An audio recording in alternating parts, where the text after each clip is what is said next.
Right, coming up shortly, we'll be hearing more about James, always an interesting bunch of lads, that. But earlier, Rachel Davis was out and about with a report on Strawberry Switchblade. Well, what do you know? It's over to the lady once again. Thanks, Simon. Well, earlier on in the show, I was talking to Rose McDowell here at the Reverb Club about the new look Strawberry Switchblade. Well, the band that's supporting Strawberry Switchblade tonight is one of our former unsigned bands, and that's Blow Up.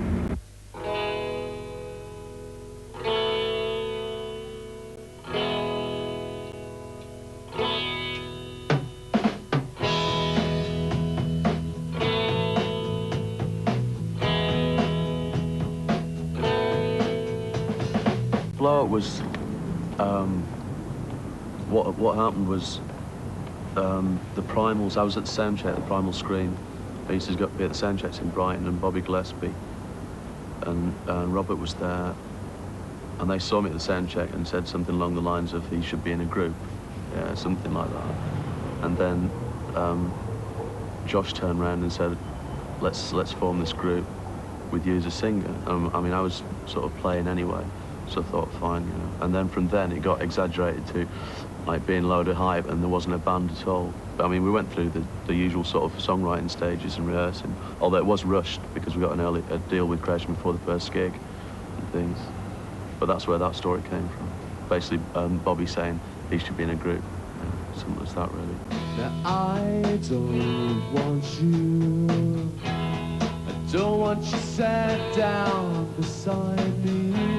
You look straight through me, but I know who's down there behind me. Well, we're not with Creation anymore. We've signed to Eddie Esther, which is, they've recently signed the Shaman as well.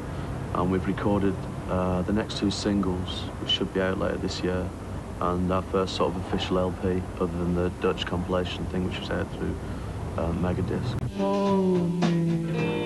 Hold me when you're, hold me when you're gone. We were getting slagged off for being on Creation rather than being sort of reviewed for the music's sake. We were getting like all the 60s business and all that, the revivalist bit. And also, like, you got Primal Scream, The Prophet's back, and The House of Love were doing well. So we sort of thought that we weren't getting enough sort of attention, so we moved to Eddie Esther, basically, which is through Red Rhino. And we're getting, everything's going fine at Eddie Esther. You spun your web right around my neck. I'm almost into you. I never thought it could end like this. We're much harder now. In fact, sometimes if the mood's right, we're sort of getting quite thrashy. Whereas when we started out, we were almost sort of shambly, sort of clean guitar sounds, where I think we're getting a bit more heavier now, a bit thrashier, I think. I don't know.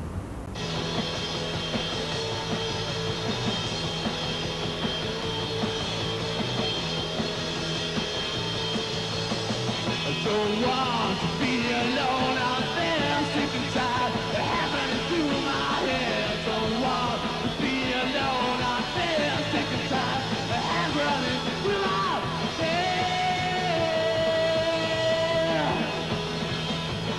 I don't think anything's new. I don't think anything is totally original at all anymore. I mean, if it is, it just sounds weird to me.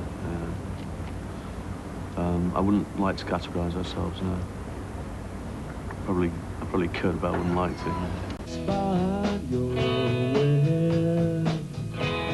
Span your web right around my neck. I mean, I'm not sort of into being massive in any way. It'd be quite nice, but I'm just into, I mean, it sounds naff, but I'm just into it because I enjoy doing it. It's music's sake.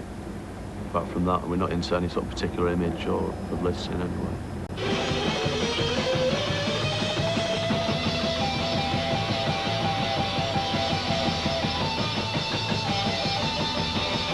I'm playing in Belgium, 2 dates in Belgium, one with Susie and the Banshees, and another one we're headlining somewhere else, Friday and Saturday nights.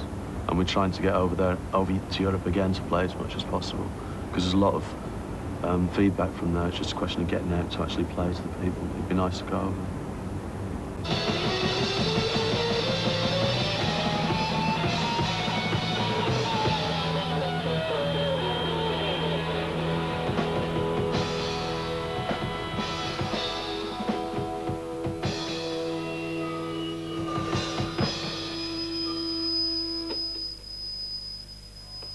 Well, we first came across that group in Brighton in the south of England, and we thought they'd do good things, and I reckon they're well on their way.